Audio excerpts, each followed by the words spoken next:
how it comes that you put these two things together, sustainability and diversity and inclusion, right? Because for me, and maybe for many people, these are very different, right? So touch on that a little bit. I don't think that it's different. It's actually a part of it.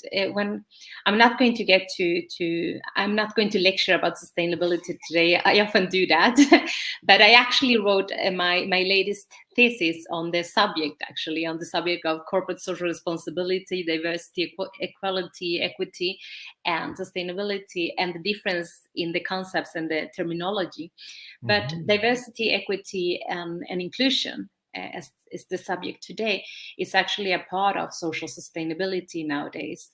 Before, it formed part of corporate social responsibility, and it has been a part of that for as long as we have worked. You know, during the industrial time in the 1800s or 1700s in the whole world, you already talked about the responsibilities of employers or companies or business leaders to take care of their employees so they will be more productive.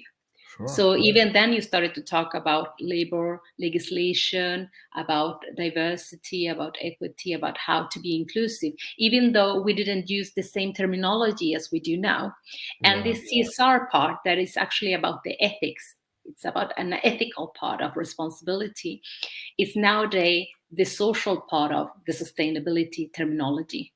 So if we talk about, I don't know if you have heard about Elkington, but he talked about the triple bottom line. It's about the three dimensions of sustainability, and one of the dimensions is social sustainability, and a part of this is diversity, equity, and inclusion.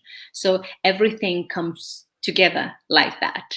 But it has not always been like this. Things usually emerge over time or merge together over time.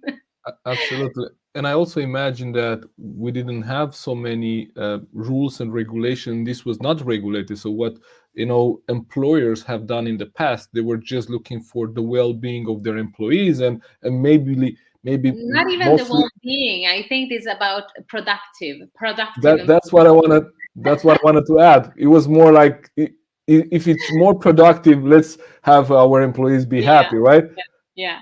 So 200 years ago, they did it because, they were supposed to do it, because or else the employees and the unions will go into strikes, and and it will be difficult for them to lead them. So they wanted employees to be productive, and that's why they offer education and healthcare and different things. I think that during the 70s we had the big legislation, but I think that legislation is one thing, to have it written, and then to actually walk the talk is another thing, and that's where we are right now. And those are the challenges that we have to actually implement legislation and to take action.